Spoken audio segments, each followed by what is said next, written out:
So hello, my name is Laura Sibbald. I'm a nationally certified speech-language pathologist, and today we're going to be talking about aligning autism intervention and mental health outcomes to build resilience. Again, thank you so much for joining me here today. I hope we have an exciting learning journey together. So today's session is hosted by Florida Atlantic University's Center for Autism and Related Disabilities. There's a PEPSA partnership for effective programs for students with autism. The mission is Florida Atlantic Center for Autism and Related Disabilities, or CARD, provides expert consulting, training, and support at no charge for all people across all race, ethnic, and gender groups with autism and related disabilities, their families, employers, the professionals and community and governmental agencies serving them.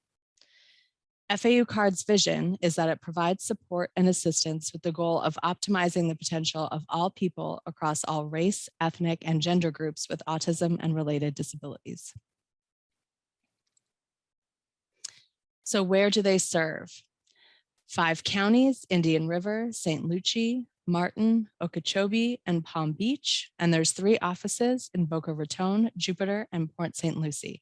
They provide one dynamic service. And here on the screen, you see the phone number 561-297-2055, as well as the website www.autism.fau.edu, and also their email card@fau.edu. The services offered at no charge are family and school consultations, training and workshops, public education, referrals and resources, adults hangouts groups, and so much more. And again, you have the phone number, website, and email address here at the bottom of the screen. So let's spend a little bit of time talking about who I am, your presenter today. And again, thank you so much for having me, and I'm very excited to be here. So I've worked with children with autism, emotional disabilities, ADHD, learning differences for over the past 10 years. My primary background is in the public school setting, where I worked as a speech-language pathologist in middle and high school, and then I transitioned into being an instructional specialist and supervisor for autism programs. Now, my current position, I've actually moved to higher education, where I am the Associate Director of a Neurodiversity Initiative and Program at Chestnut Hill College in Philadelphia, Pennsylvania, specializing in the support of autistic students and other neurodivergent students attending college and seeking college diplomas. So it's very exciting for me here. I'm also a certified RDI educator. I've co-authored 2 workbooks with PEPSA Publishing, including the Trauma-Informed Social Emotional Toolbox and the Parenting Toolbox. I am a member of the topic committee for the ASHA 2022 convention, 2022 convention. I'm a member of the Maryland Speech Language Hearing Association Multicultural Affairs Committee. I'm also a member of the Pennsylvania Speech Language and Hearing Association. Fun fact about me, I've been a unified coaching partner with Special Olympics for bocce as well as track and field. That's a lot of fun. I encourage you to partner with Special Olympics if you haven't. It's really a blast. And as I mentioned, I'm the current Associate Director of the Neurodiversity Initiatives at Chestnut Hill College. So for financial disclosure, I do receive royalties from PEPSA Publishing and Media as an author and a presenter for the Trauma-Informed Social Emotional Toolbox, for the Parenting Toolbox, as presenter and moderator for a variety of different summits. And as I mentioned, I'm a member of ASHA, MASHA, and PASHA, and I am receiving compensation from FAU CARD for this presentation. So let's get into the meat of this and have some fun. What are our objectives for today? We'll be able to consider a trauma-informed lens in the discussion of supporting growth areas for neurodiverse children. We'll be able to identify critical elements for building a safe therapeutic educational environment when working with neurodiverse children. And we'll be able to implement a variety of strategies to support self-awareness, emotional advocacy, problem solving, and resilience in neurodiverse children. So over the past few years, the discussion surrounding autism has been changing. So let's explore a little bit about some of the language changes, the symbol changes, and what that means overall. So one, a good resource to check out if you haven't heard of them already is the Autistic Self-Advocacy Network, or ASAN, ASAN. They have really great resources for families, educators, other professionals, therapists, and autistic individuals and neurodivergent individuals. They have some really great materials. So I also encourage you to check them out. For language, we've been talking a lot recently about person first versus identity first language. So what does this mean? Person first language means that you're saying a person with autism or a person on the spectrum versus saying someone is autistic. For me, I was trained to use person first language, and there has been a changing tide in autistic individuals saying that they prefer to be identified as autistic versus a person on the spectrum. I tend to use both terms. I'm trying to move towards saying the term autistic more frequently. But there has been a preference shown for both terms depending on who you're asking. So bottom line for that, ask people what they prefer to be called, and you kind of have that conversation from there. There has been a study done on it. I've cited it on the slide, so you're welcome to look that up and read some of the findings that they have. So just kind of be aware of the debate surrounding language with neurodiversity right now, and inform yourself and ask your clients, like, what language do you prefer to have used, and then have that conversation. That's the best thing that I would suggest doing. For symbols, we have puzzle pieces versus infinity symbols, blue versus red versus gold. So there's been a shift with the neurodiversity movement to have more of like a rainbow colored or multicolored infinity symbol versus a puzzle piece. You kind of still see both. Both are representative of, autism advocacy, outreach, and good intentions from people. So I would say that they're still both recognizable as symbols for autism. You're seeing the infinity symbol a little bit more. And again, bottom line, have the discussion. What is your preference? Like, what do you actually prefer to see as your preferred symbol? And each individual person may have a different attitude towards it. So I think, with neurodiversity advocacy now, language change every day, symbols change every day, and there's a lot to keep up with. So using different resources to kind of keep up on things and just know that this is in the forefront of discussions is best practice. So our roadmap for today's sessions, we have an overview of trauma-informed practice considerations. So we talked about, building resilience and what does that mean? And how do we connect autism and trauma-informed practice towards the ARC framework, which is kind of that best practices for trauma-informed instruction. So how are we using ARC in autism interventions? And then from there, how do we create a foundation of safety and trust? How do we target empathy and vulnerability? What about problem solving and resilience strategies? So first, we're going to do that overview of education, and then we're really going to delve into targeting those specific areas. So basic, what's trauma? Exposure to conditions that cause harm to well-being, overwhelm the ability to cope, and interfere with daily life or the ability to function. I think the biggest takeaway for trauma is that it is subjective. So two people can experience the exact same thing.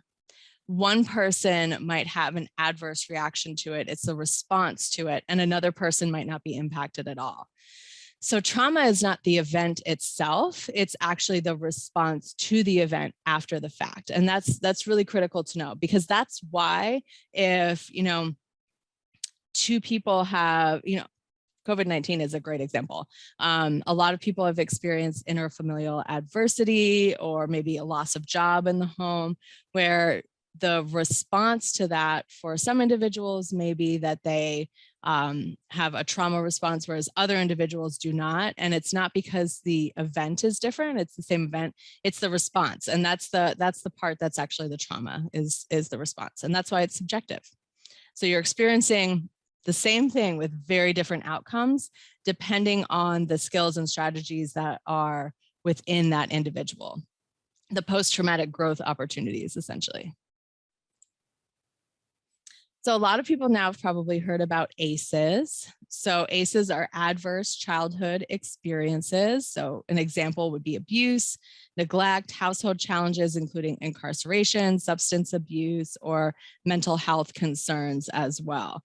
There's a lot of information on ACEs. There's been a study done from the CDC that talks about the impact of ACEs, where they've followed individuals from early childhood to later on in life to determine what their overall health outcomes were.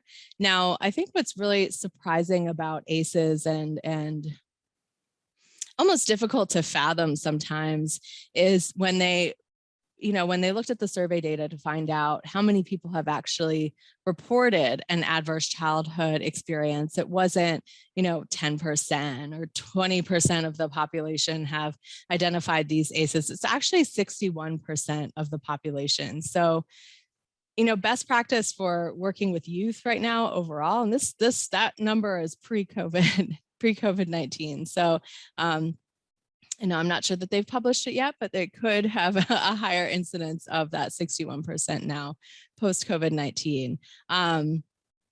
So just like best practice, it is likely that you are working with students who have experienced trauma. So understanding what those understanding what the best practices are for working with a trauma-informed approach is going to help you overall with your intervention with any student.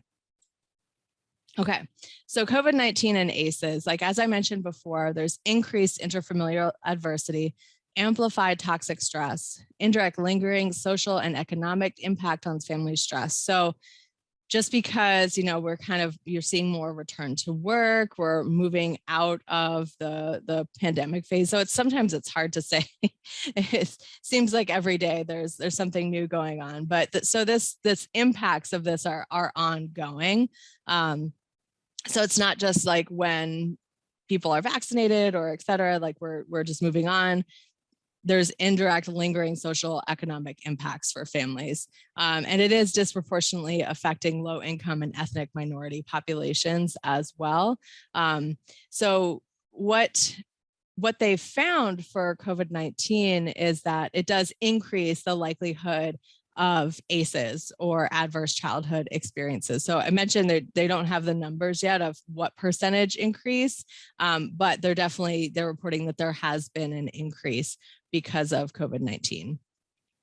So when we talk about trauma and that response to the adverse childhood experience, what are we looking at? For elementary school, you're seeing excessive worry, separation or refusal to complete tasks, difficulty concentrating, changes in school performance. Students are easily startled.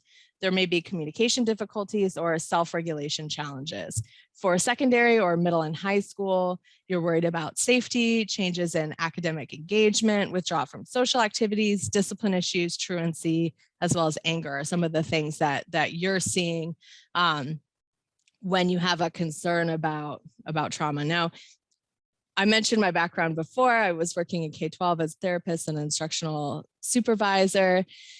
And I definitely was seeing these signs in working with my students as we were returning into buildings. So these are present, again, not simply in our students with autism or our autistic students or neurodivergent students, but we're seeing it present in all students. All right. So just some considerations for trauma. Adversity during childhood does not cause a negative outcome.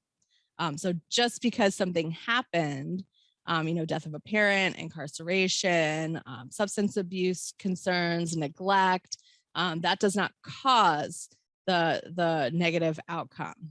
It doesn't invariably lead to negative outcomes. Like we mentioned, adversity, trauma, they're not the same thing. You can experience an adverse thing and then not have that traumatic experience. Just because they've experienced hardship, it doesn't automatically coincide with negative outcomes. You want to focus on opportunities for post-traumatic growth. So again, there's the experience and then the trauma. They're two different things.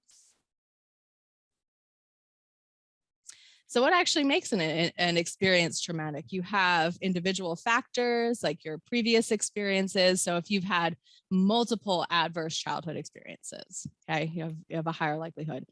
Your biology, your genetics, developmental level. So what skills do you have to be able to confront this or to manage it? There's some other risk factors involved, and then also your perception. One of my colleagues did a good presentation on trauma, and one of the words she used that could be traumatic was mother-in-law, and she used that as a highlight of things being, it's your perception whether or not something is traumatic, and your experiences. So again, this idea that trauma is subjective. So beyond your individual factors, there's also event or experience factors, your proximity to the event. So did it happen close to you? The severity of the event, availability of social support and validation, and your availability of intervention services and responses. And I highlight these because this is really where we come in as professionals, as therapists. We also are looking at whether a stressor is chronic or if it's an acute event, if it's interpersonal or non-interpersonal, right? So that's all about the event itself, those factors. So we talk about all of these things to kind of give a background for, adverse childhood experiences. What is trauma? It's subjective. Then I talked about there are these, these individual factors and developmental level and how are people processing this information, right? So let's talk about information processing in a very basic sense. How do we process the world around us as I'm speaking as neurotypical individuals? So our typical pathway, we're observing, we're interpreting the problem, we're processing the information, evaluating solutions, we're making a plan, and then we're acting. So there's all of these stages along that information processing highway. We don't just react to things. For example, if I hear sirens outside, I may look over, I may see that there's an ambulance driving by, I may say, oh, okay, so maybe someone's hurt down the street, it's not coming this way, so it's not something in my immediate vicinity that's happening. My plan would be to come back here, sit down, and continue with my presentation. So I kind of evaluated all of those things. Now, a trauma response pathway, just move this. Okay. Disruption to information processing. So this means that our pathway, the beautiful pathway that we just talked about on how we, observe what's going on around us, we're interpreting it, we're evaluating our different options, we make a plan, and then we act. Well, here, we don't really have that period of thoughtful consideration. We move right into the act phase. We see something, we interpret it, and then we fight, flight, freeze, okay? So if I hear sirens, I interpret it as danger, okay? And I may freeze here. I may not be able to move. I may feel like I need to escape this room. I need to leave. I need to get out of here because for whatever reason, it's just not safe. So that pathway of problem solving and thinking through things has been disrupted. It's been hijacked. And it's important for us to think about this when we work with neurodivergent individuals because autism is an information processing disorder, right? So our children, our adults that are autistic, they're taking in this input and they're processing it in a different way of neurotypical people, right? Typically more in the visual cortex. They have like a higher response to sensory stimuli. And then you see some of these disruption or hijacked responses because that pathway or we haven't developed really strong problem-solving pathways, and so we're reacting. Or how are we responding to the world around us? We're reacting to it very, very strongly. So it mirrors the type of responses and disruptions that you see. This is not to say that having autism is equivalent to a trauma at all. That not at all what we're saying. I'm saying that the response pathway is similar to some of the things that you may see with students who are interpreting the world around them and processing information in a way that's different than the way neurotypical people process information. So when you're working on this idea of how do I build resilience? How do I promote safety and build trust? It comes down to this foundation of, back here, building a pathway of information processing that allows an individual to feel safe, secure in their environment, and allows them to make decisions regarding what they're going to do next. So making a plan and then acting after consideration, that's what you're working towards. And it's all of those foundational pieces to get to this point of making an independent decision. So when we talk about, autism intervention, mental health outcomes, we're really looking at this idea of resilience and empowerment. And how do we build resilience and empowerment? It is all about making choices. Okay. So there was some work started in January 2018, high rates of autism and other psychological conditions such as anxiety and depression. We're actually seeing this in higher education as well. There were studies also in 2018 looking at higher education and neurodivergent individuals, and it was, I think, 33% of students with ADHD also reported comorbid mental health concerns, and it was 23% of autistic individuals. So even prior to COVID-19 and all the disruptions, you're seeing mental health concerns and the neurodivergent population as well.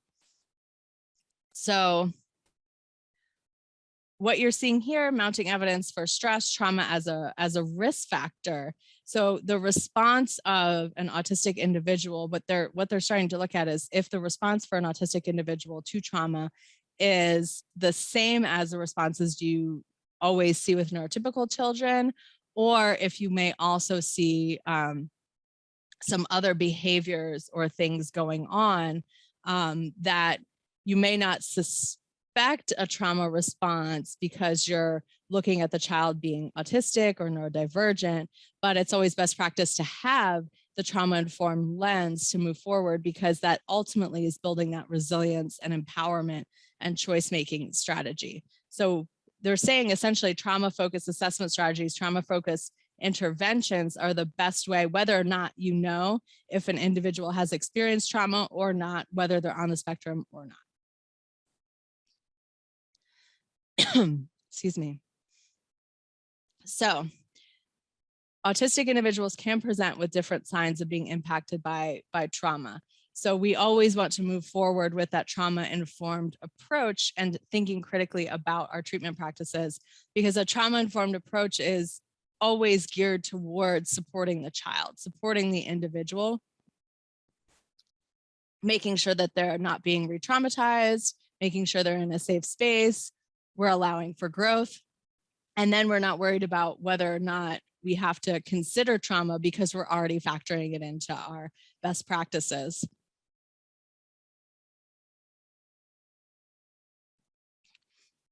And thank you for bearing with me while I drink my water. I have been having the worst allergies the past couple of days, and it's impacting my speech for sure, and also my throat. So I will be drinking quite a bit of water today. So thank you. Thank you for bearing with me.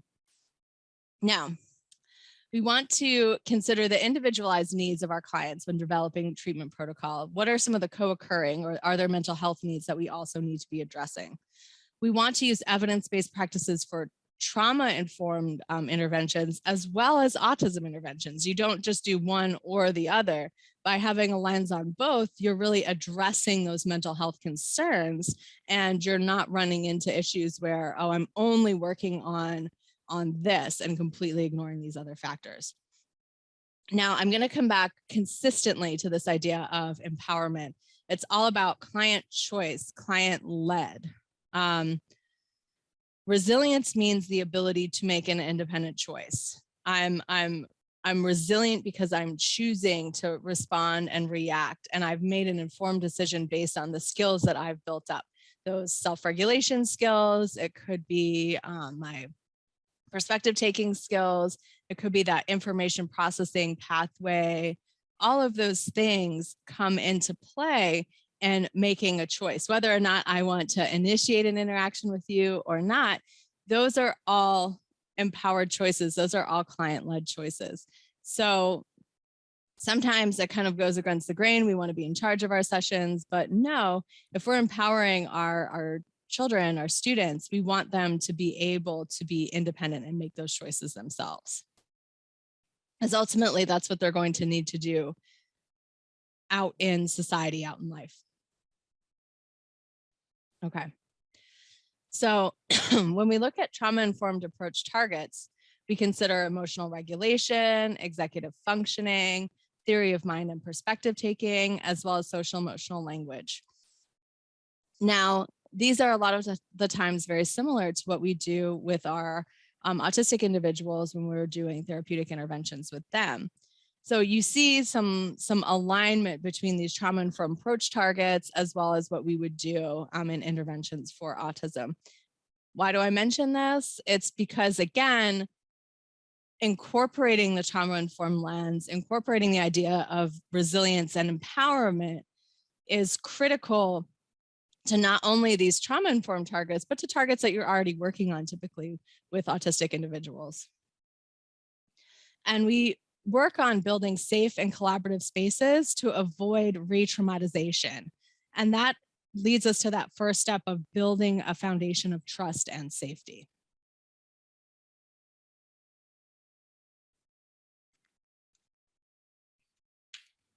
So some of the guiding principles for having a trauma lens: promoting safety, building trust, exploring experience, impacts, fears, tailoring strategies for self-regulation and self-awareness, and supporting self-empowerment. We want to focus on physical and emotional safety, followed by a sense of trust and the relationship between an educator, a therapist, and a child. So for these skills that are frequently targeted, that emotional regulation, executive function, perspective taking, pragmatic language and social interaction, and self-advocacy, a lot of times we jump right into these areas. We jump right into, oh, we're going to look at how do I feel today? Am I happy? Am I sad? Am I mad? All of these things. When I think really when we're talking about relationship building and that foundation of trust, we need to really look at referencing, joint attention, and theory of mind.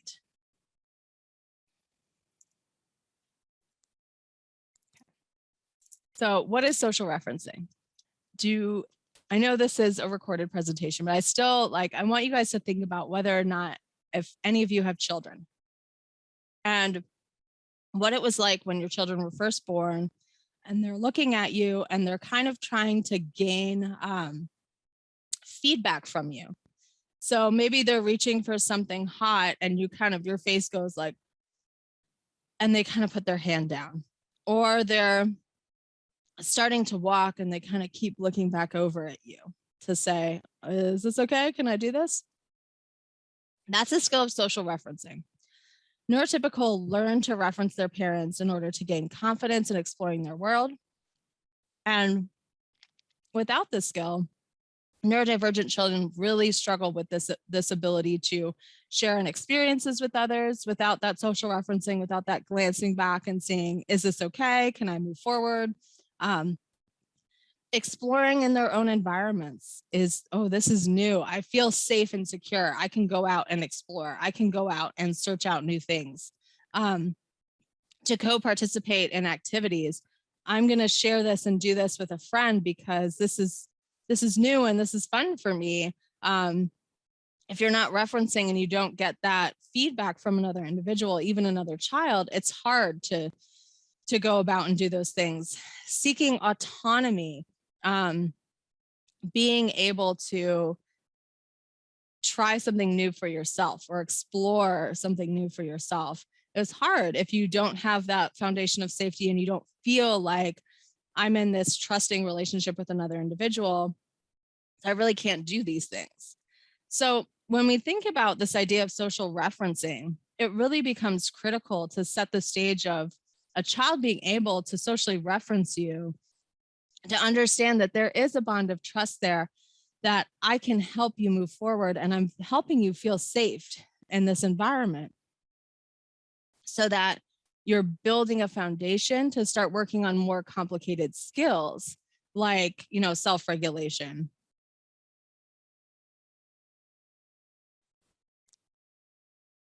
So after referencing, we also want to think about joint attention.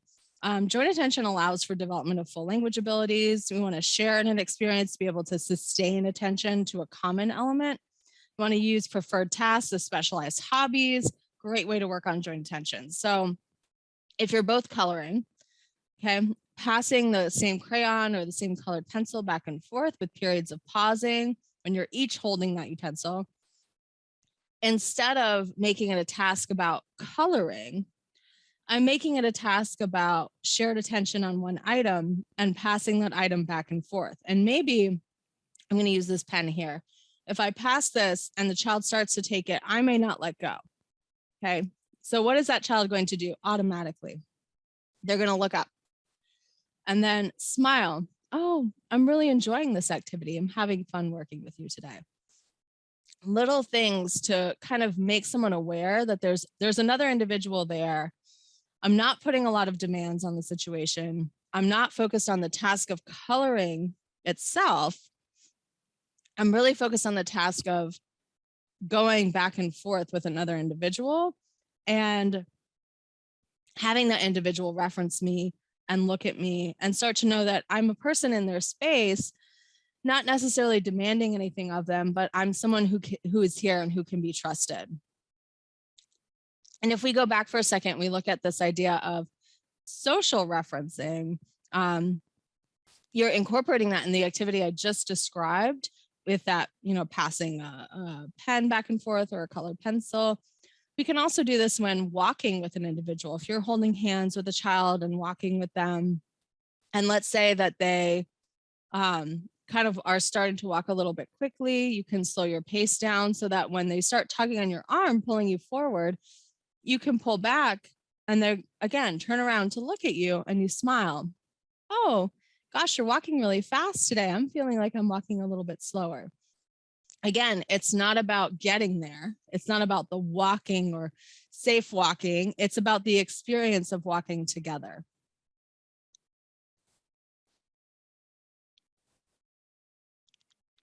Okay. So theory of mind, we talk about theory of mind a lot. It's the ability to take into consideration what another person is thinking and understanding that other people have their own thoughts and their own ideas.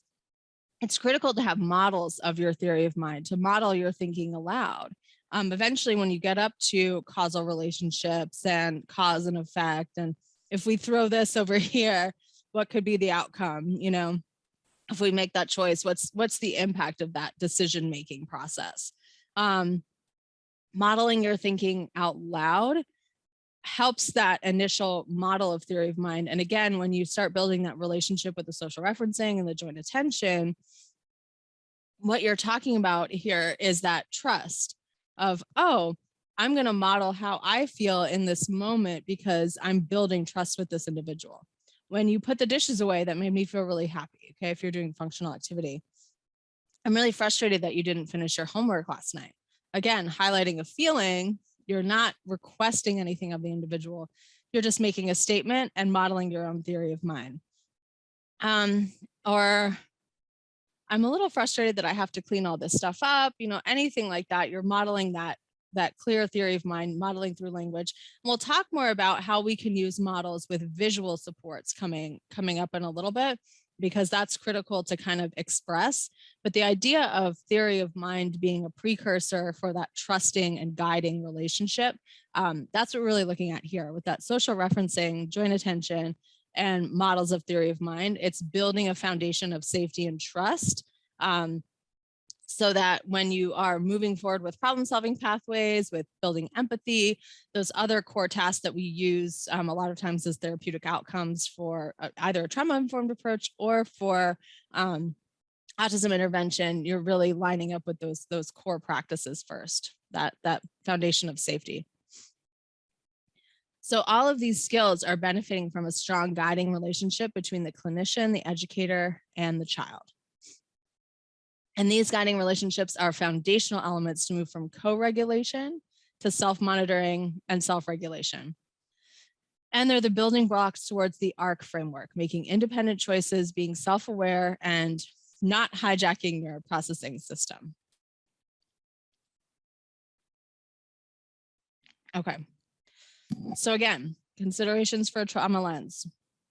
We're talking about these safety, building positive regard, building a trusting relationship, individualized strategies, opportunities for problem solving to move towards independence, continue to co-participate to build self-empowerment. So working together on things so that eventually the child feels able to seek autonomy for themselves. They feel safe in this space, so they can seek that autonomy. Okay, I'm going to try something a little bit harder. I'm going to make that choice on my own so I can do this. And that is coming down to this ARC idea, ARC framework. ARC stands for attachment, regulation, and competency. Attachment really is looking at the family system and what are the supports that beyond your therapeutic intervention, what are some of the supports that you have within the caregiving or family system overall. Regulation, I'm sure we're all familiar with this term. The ability to, self-regulate, the ability to manage emotion, to identify emotion, and to feel and be able to label what I'm feeling in my environment. And then competency, this idea of competency is empowerment and resilience, the ability to make independent choices, to problem solve, and to reason. Okay, so when we look at our outcomes and we look at the ARC framework for trauma, a lot of times we're focusing on this idea of regulation. I want us to really look at this concept of competency. How are we supporting this independent decision-making overall? All right. So when we create a foundation of safety and trust, we want to consider the implementation of unconditional positive regard, which is called UPR. Therapy is a safe place, no matter what is said, what's revealed, there's no judgment placed on it. And this is really helpful when we look at SOC tables in a little bit of when we have a situation, we have options to consider, we are not placing a judgment on what the options are for an action because we want the child to make the decision. So we don't want to be the frontal lobe for them. We don't want to say, well, this is bad, because we're simply looking at options, consequences, and we'll talk through that in a little bit, but it's very important that we're not looking at it being a judgment. Or if someone says that they're tired, we don't want to say things like, oh, you can't be tired today. We're going to have so much fun. We're going to play today. We want to validate what people are saying, what individuals are saying, so that they want to keep sharing that information with us. If we're not validating it, they're not going to keep sharing it. Think about the language of expected versus unexpected. We use it frequently within Social Thinking by Michelle Garcia Winner, if you guys are familiar with her products. This again kind of steers away from the idea of rules, or we're going to have this is a good response or a bad response, or these are the rules for this situation. Because rules really, like you say, you can't yell, but in reality, there are situations where you can yell, and it's really just scenario specific. So we want to use terms like, well, it's kind of unexpected that you threw that chair across the room, versus like that's against the rules, because you're framing out a little bit more of that theory of mind and that thought processing versus just making something black and white and concrete. That way it's not about breaking a rule, but it's about making a decision of whether I'm going to do something that's expected in this situation or unexpected. So you want to have your unconditional positive regard, allowing a clinician and educator to model empathy, be authentic in working with a child. All right. So we want to outline mutual expectations. This a lot of times I think is difficult, because we tend to, as a therapist, as an educator, professional, come in and say, these are all the things I can do to help this child. These are all the things I can do to make it better, to fix it. When in reality, that's actually not what our job should necessarily be. We want to help empower the child to make their own decisions. So, for example, if we're looking at that sock table I mentioned before, and we say, well, this is the only way that you can act, you're really developing like a formulaic therapy of like, if I do this, then I do this. There's no independent thinking. There's no resilience or competency built into that. It's just, if this, then this. And so if we're really focused on this trauma-informed model, it's not about just getting them to do something that we think is best for them or behave the way we want them to behave. We want to look at what maybe does the child or the family want, or how can we empower this individual to be independent and to be able to say, well, in this situation, I'm choosing this. This is my choice. I want this. Or am I communicating using that full sentence? Am I using some gesture? Do I need to use an AAC device? Like all of these different things that we're promoting them to be able to communicate their wants and needs. They're, commenting on the situation, but it's not necessarily just about like us giving them a formulaic, in this situation, if someone asks you a question, you have to respond. It's not about that. It's about, if someone asks you a question, you have to choose if you're going to respond verbally, if you're going to respond with AAC. Maybe you don't feel like answering their question right now. Like you're giving agency to the child to make a choice. Because I know we've all seen those children that end up completely prompt dependent, where they're waiting for you to tell them, like, this is what I want you to do, or I want you to go over there. I had a student, this was a few years ago now, I was in high school, and he would not independently take a seat without someone prompting him and saying, you can go ahead and sit down there.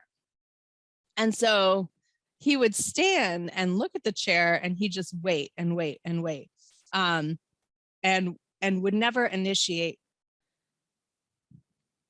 Sorry, I thought I was going to sneeze. I would never initiate that action of going ahead and sitting down.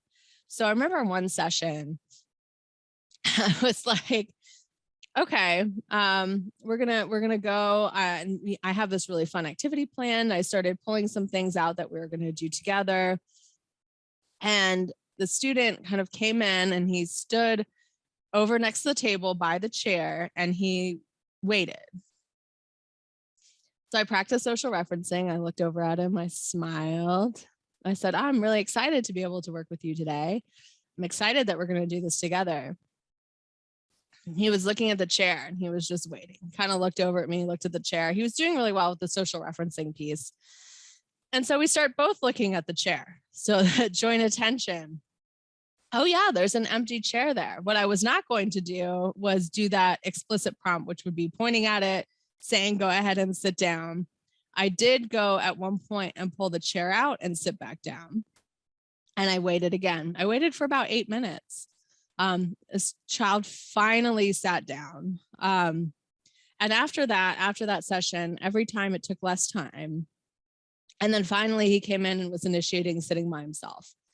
Now, I know that doesn't sound like a huge, therapeutic moment, but it really was for myself and for the student, because he was making a choice. He was independently choosing that he was going to sit in this chair. Now, it really blew his mind once when I started, I had different chairs. I had different chairs out, and then he could choose which one he wanted to sit in.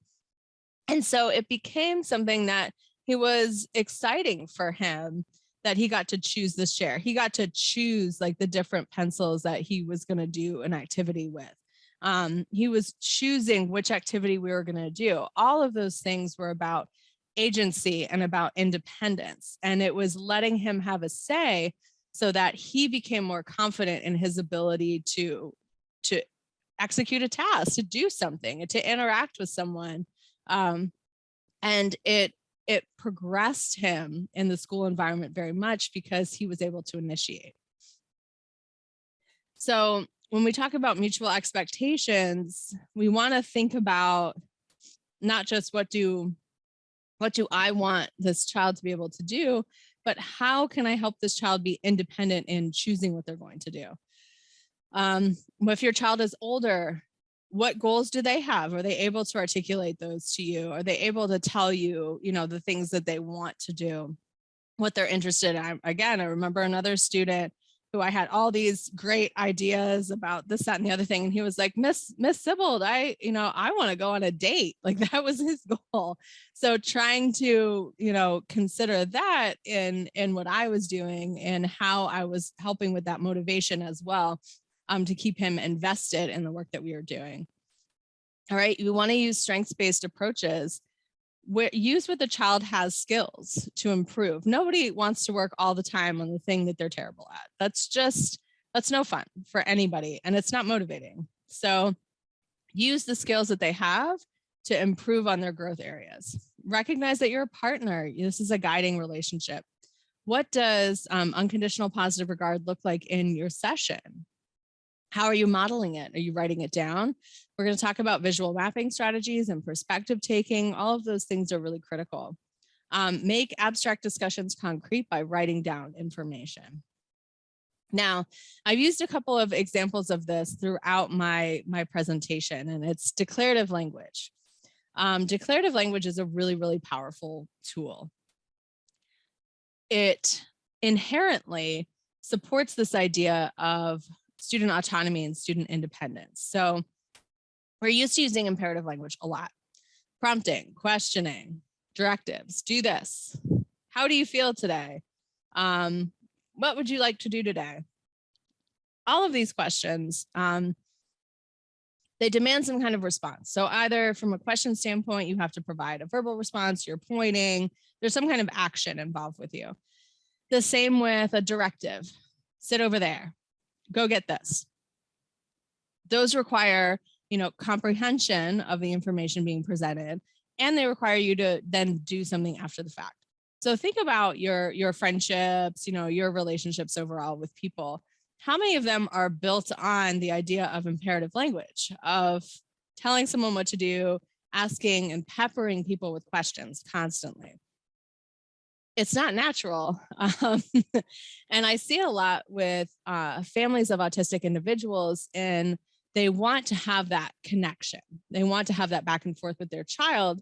So they're asking a lot of questions, question after question after question, to get a response, to have that kind of that communication, that conversation. Or trying to create structure by having a lot of declaratives and saying, we're going to do this, we're going to do that. You do this, you do that, you do this, you do that. When we do a lot of directives, again, there's not a lot of thought involved with having to get something done, especially if it's routine based. There may be comprehension if it's a new directive and making sure we understand, and then we're going to go and do. But I don't really have a lot of independence in that situation. I could not do it. But there's not really an open-endedness. The same with the question, you're expecting a response. With declarative language, you're commenting, describing, introducing I wonder. You're opening up dialogue opportunities, minimizing the demands by, when I was talking about my pen example of the student coming over and trying to take the pen from me and just looking and saying, wow, I'm really excited. I'm glad that you're here today. I'm really enjoying doing this activity with you. I'm commenting. I'm just describing what's happening and how I feel about it. So I'm still modeling language, but the child could respond or not respond. It's entirely up to them. I've given them agency while still modeling language and still being that kind of modeling that theory of mind that we talked about before. I could comment on the situation. Oh, it looks like there are a lot of toys over there that haven't been put away. I haven't said that they need to go and pick up the toys. I'm merely drawing attention to something. And then after that, I may go over and start cleaning up those toys or moving those toys into a basket or something like that. But you're leaving it open to them. You're helping them to see that in this transaction, I'm not making a lot of demands. There's nothing demanding about being with me. I'm enjoying your time here. I'm modeling language. We're doing fun stuff. We're working on that referencing and joint attention and building up that relationship so that, again, that student will then have the agency. We're building that safety, trust in the environment to move forward. We really want to focus on communication. You know, I'm an SLP. Communication is not just about wants and needs and questions and comments and being a transaction. I'm going to ask this and you're going to respond. Like it's frustrating. Language is all the things that are all around us, our environment, our communication system, all of these things. We don't want to just teach language as a transaction. So declarative language helps that. It helps like model language as just commenting on the fact that I'm enjoying this activity or this is what we're doing and I'm having so much fun with you. And this was really hard for me, but having silence, learning to be comfortable with silence and being okay with this idea of silence. In that time, they could be processing information, they could be working on that, like that social referencing, those nonverbals, we could smile, things like that, but we don't have to constantly talk to fill the space because, again, if we start adding in all this imperative language, it becomes more anxiety inducing. Okay. I'm going to pause for a second so I can read you guys the statement that you put in for continuing education credit, okay? So I'm going to pop back into this in just one moment. But thank you for participating in this webinar. To obtain a certificate of completion, you must fill out the form at the certificate of completion link provided on the email for this training. Please write down this code as it will be required to receive the certificate. LS052022. Again, the code is LS052022. Okay, I'm going to say the code one more time. So I felt like my voice was cutting in and out there. It is LS052022. Okay. All right.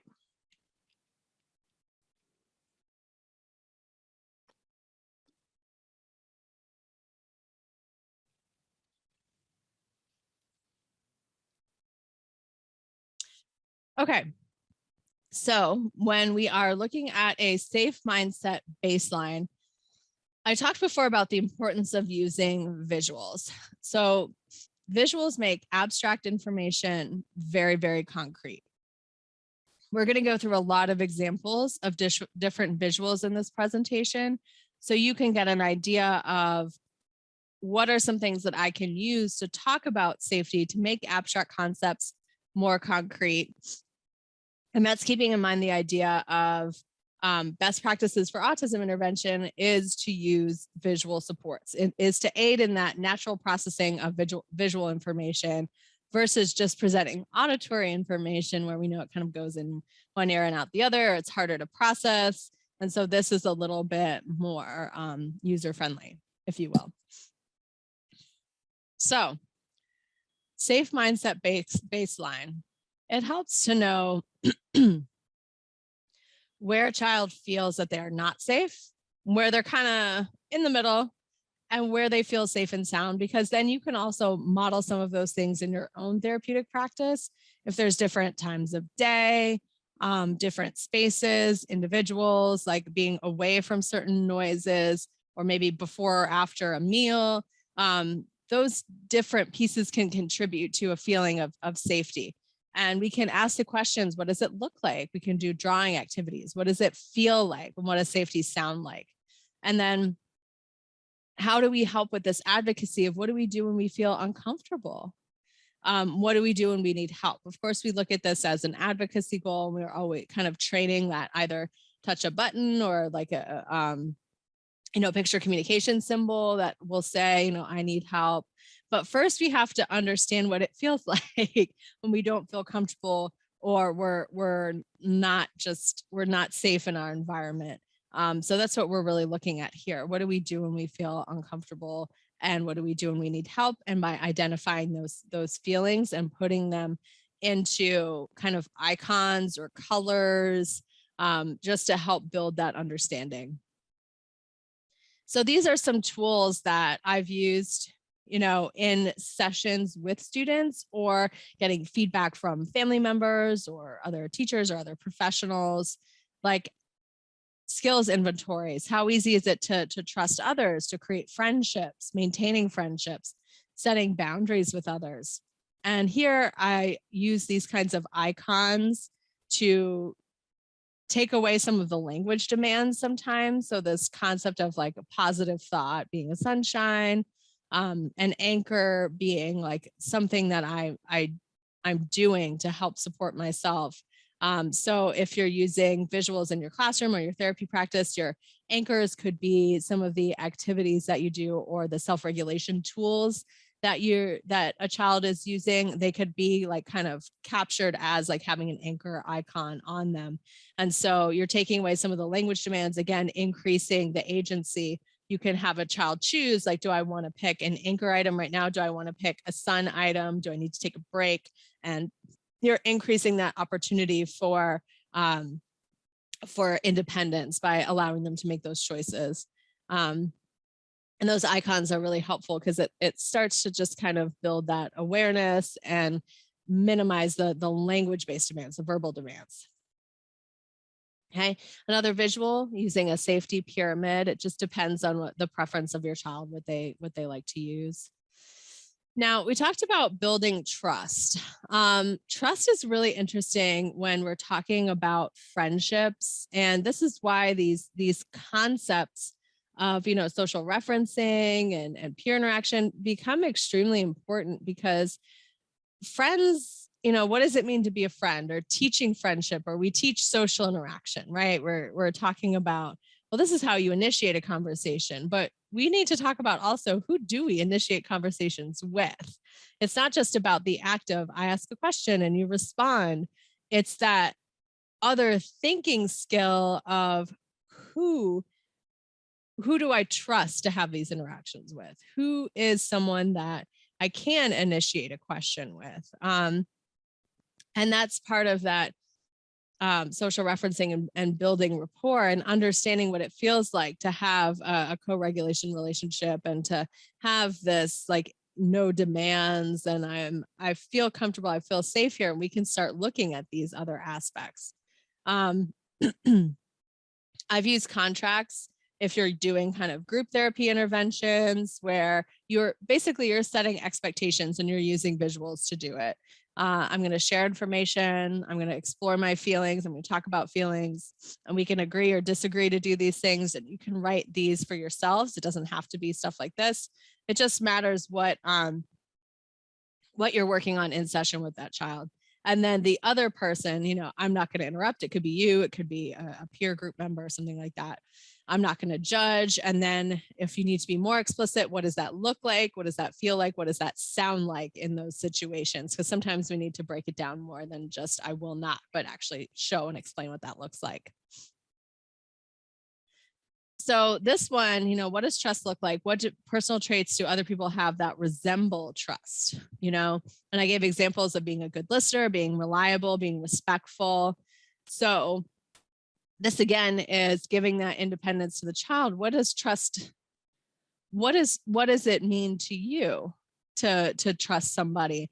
And for students who are nonverbal or maybe have intellectual disabilities where cognitively this is a hard concept, we can use visuals to try and represent these things, these concepts. And then again, it's giving agency to the child in understanding who they want to interact with, and building trust. For motivation, we don't just want to think about completing a task as the only way for motivating. Reward-based, incentive-based systems have their places, but we really want to explore other opportunities beyond just like task completion and you earn this.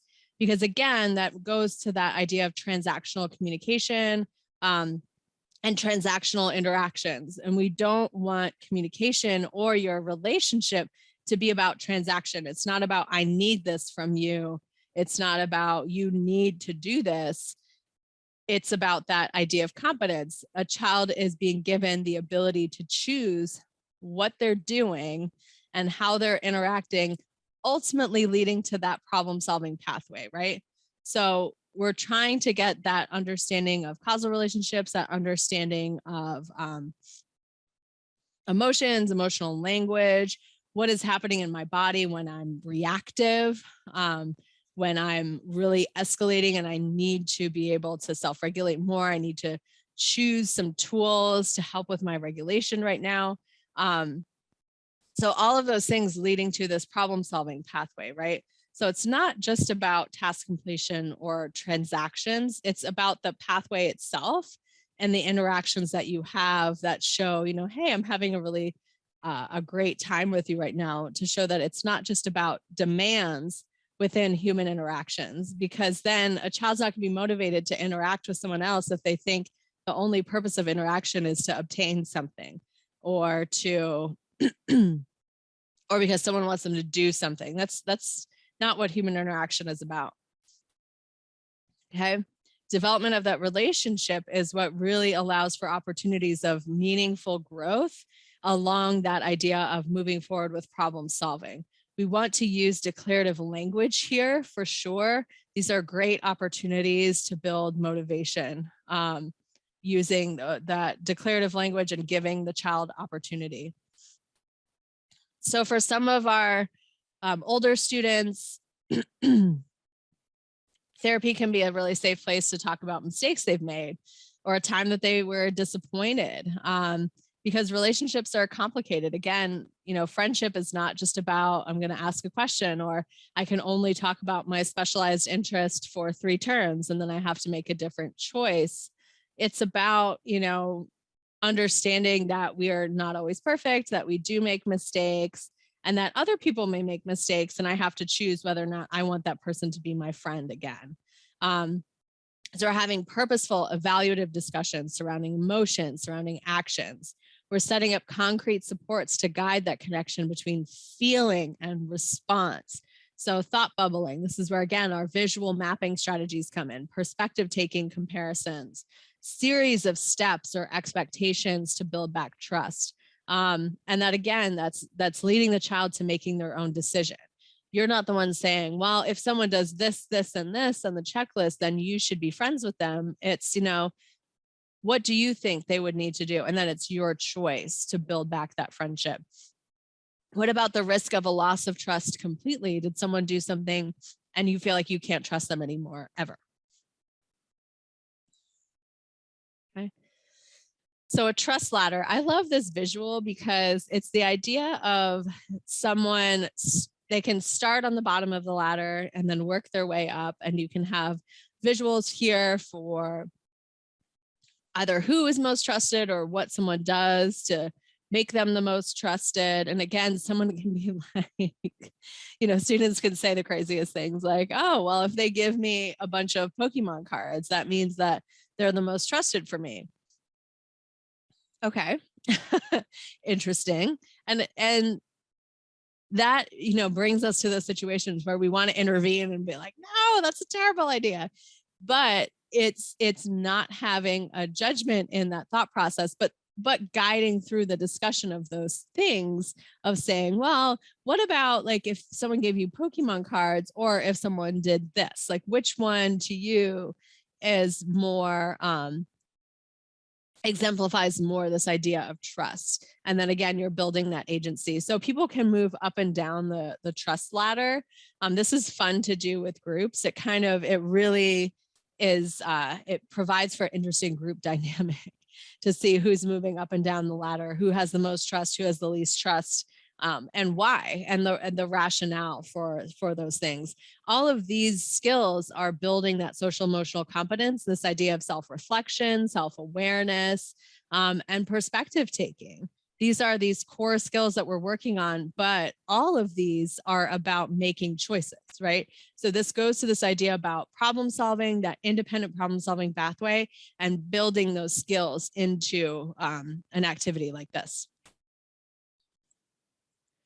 Okay. This is also a lot of fun to do. If you have a student who thinks that they're the master at doing everything, and then having them compare to what a friend thinks, and then facilitating those kinds of discussions. Again, a great way to take perspective and to incorporate this idea of advocacy. And then here, what can you learn from your friend? Another perspective taking task. Right? Leveling up on trust. Now, for improving empathy and understanding, I do enjoy this picture. I use this picture a lot, and today it looks like a rabbit to me. I don't know, maybe because it has been springtime and there's pollen out and there's like rabbits everywhere, but that could be why. But of course, this picture could be a duck. You can see the beak here and the eye, or it could be a rabbit, eye here, and then the ears. So the bunny's head is kind of to the side. So this image is a way to show that there are different perspectives, right?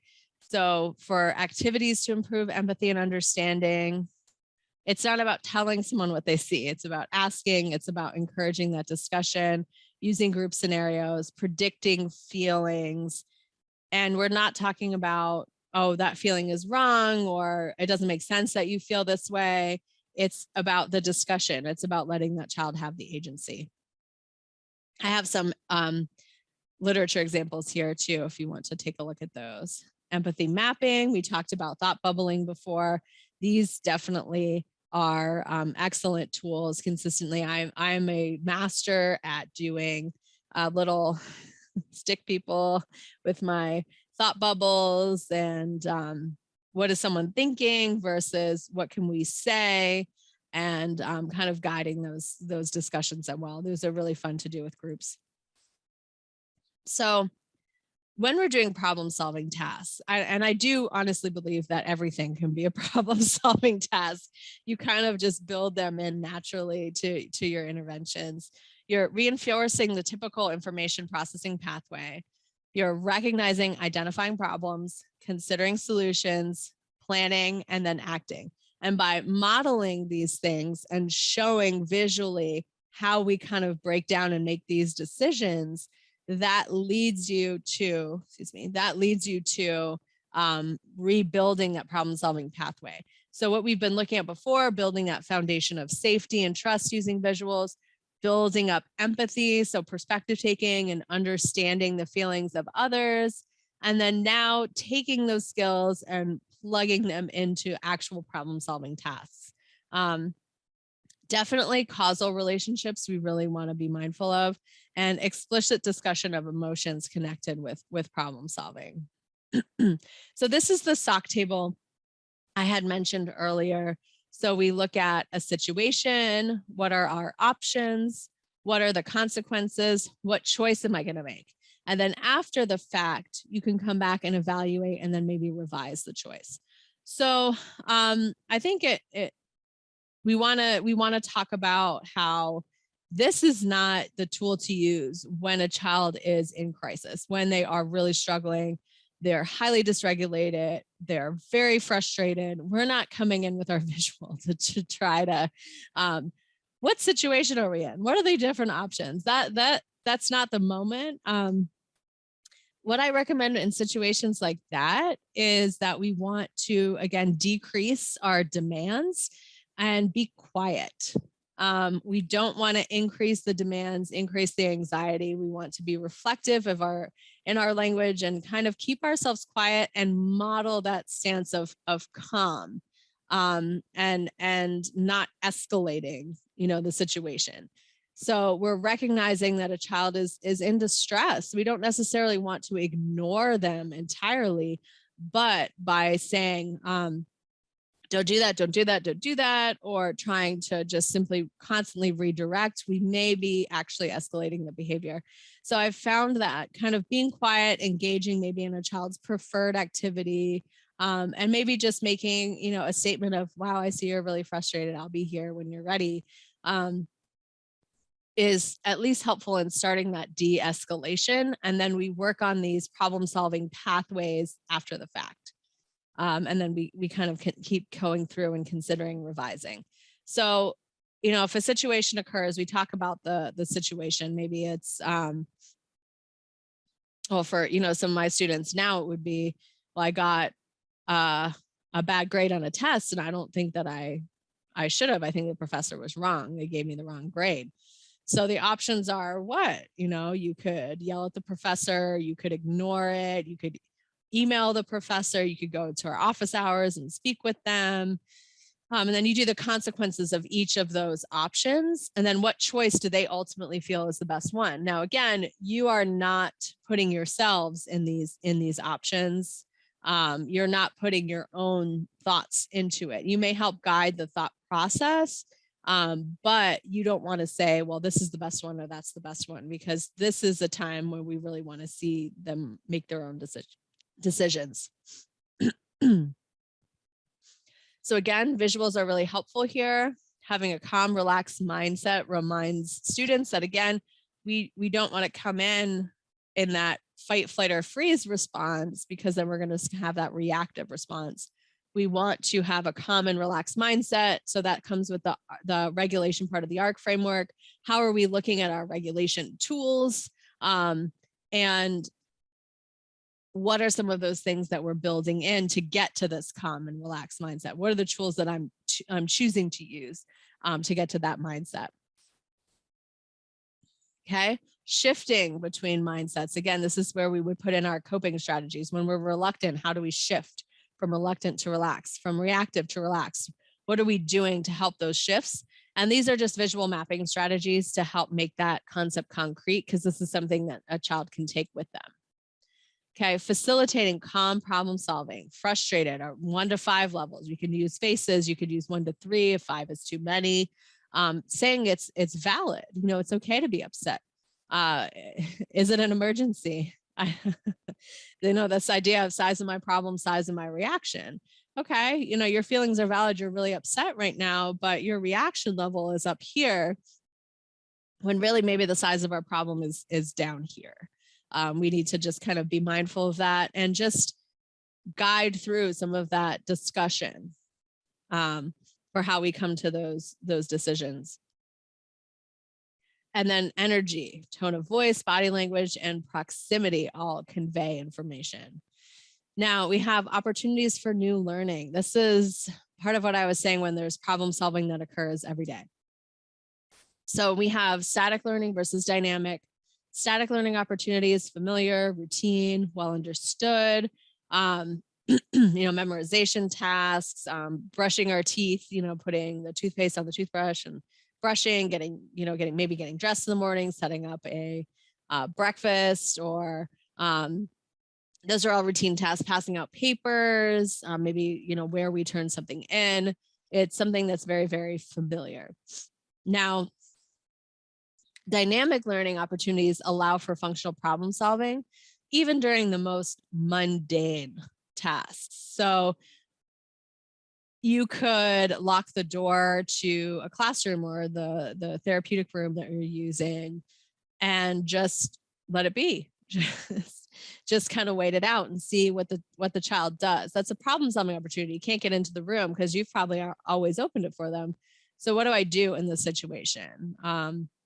Am I going to point to you? Am I going to look at you? Am I even going to notice that the door is locked? And then we have our declarative language opportunities and saying things like, oh, wow, I see the door is locked right now. I wonder what we can do about that. So you're not saying, ask me for the key, because then again, you've turned that into declarative and they're not really learning anything. They just have been told to do something and they're doing it without a real true understanding of what's happening. In these new learning opportunities, children frequently reference trusted adults.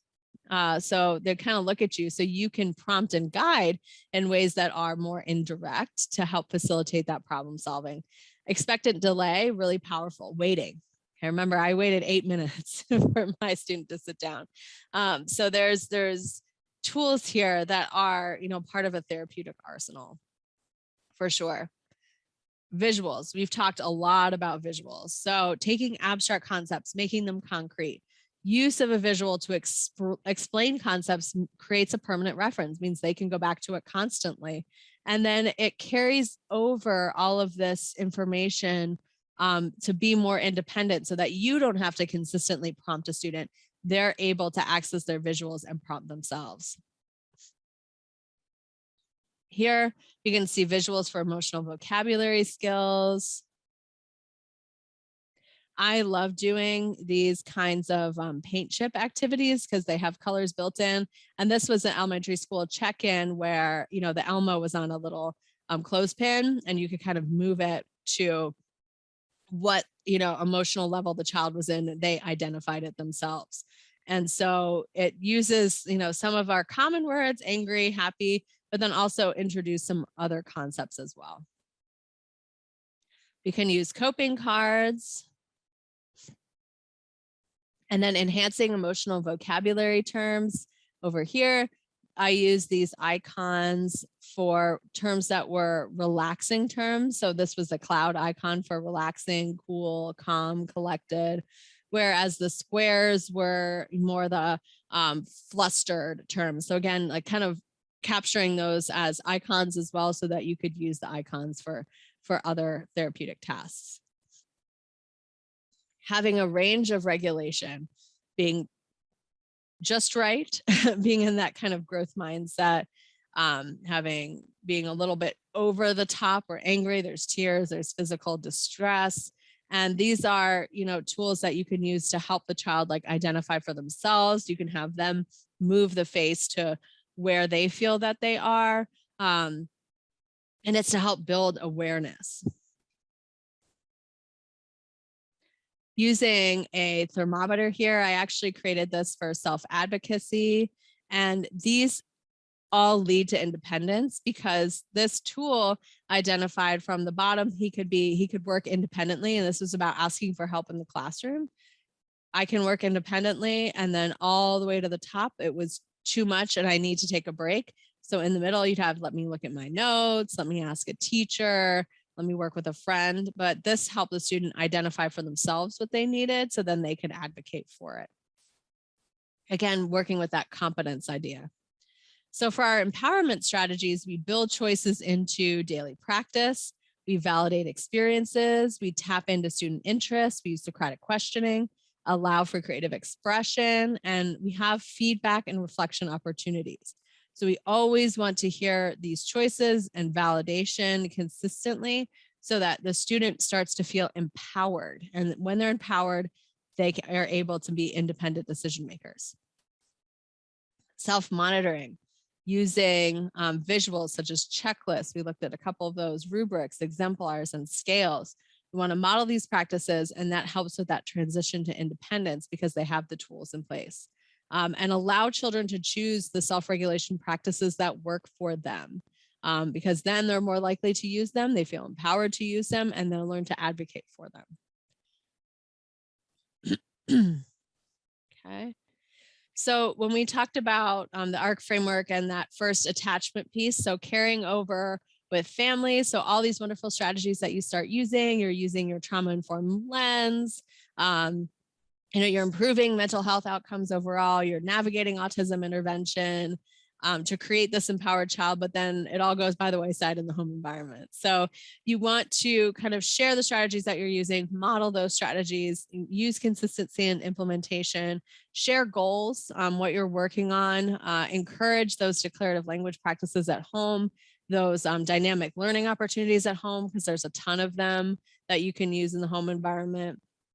And then you can even obtain feedback from parents as well of figuring out how their child is doing at home and if there's any targets that you want to work on supporting them with generalization. Okay. I found this to be really important as well. Like we talked about in the middle of a episode of dysregulation, you really don't want to start working with a strategy to start using that soccer table that we looked at. So helping families understand like when is a good time to kind of go through with those visuals, or maybe talk about something that occurred, or interact. Like, so these are ways that you can kind of help guide that child readiness. And I would say the other piece to this is also that modeling of declarative language and kind of reducing demands as well. Okay. So overall, a trauma lens can be implemented when designing treatment outcomes for autistic individuals or children with autism post-pandemic. Begin with referencing, joint attention, and theory of mind to establish that connection. And then for attachment, always involving collaborating with family members, regulation, looking at our emotional awareness, perspective taking, and connection. And then competence is that resilience, problem solving, and causal relationships, which leads to making choices, right? Now, I would be remiss if I didn't just address this quickly at the end of my presentation, is that professionals who work with individuals who have experienced trauma likely feel overwhelmed. I'm sure that's not news to you, but I do want to make you aware that compassion fatigue is real. You may see over and under eating, inability to discuss emotions. This is in yourself, not just in your students. Diminished feelings of accomplishment or achievement, jumpiness, free floating anger. So for self-care, best practices, we want to guard against getting lost in the emotions of your clients and students who experience trauma. You need to see outside of just that therapeutic intervention. Maintain perspective by engaging in discussions outside of individuals that you work with. And collaborate with a team. You want to make sure you're not just doing this alone. So you want to have those healthy boundaries so that you're not just getting sucked in all the time to the trauma and the traumatic experiences and things like that. So I know everyone's probably tired of hearing about self-care at this point, but I do feel like I would be remiss in not telling you about the realities of compassion fatigue, and that here are the practices for guarding against compassion fatigue for self-care.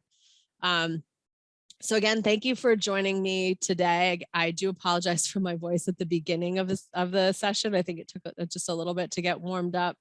Allergies are just rough today, but I do appreciate you spending time with me and talking about all these ways to support autism interventions, improving mental health outcomes, and really looking at building resilience. So you can connect with me on social media, through Facebook, through LinkedIn, on Instagram, and on Twitter. I'm always happy to hear from people. I'm pretty friendly.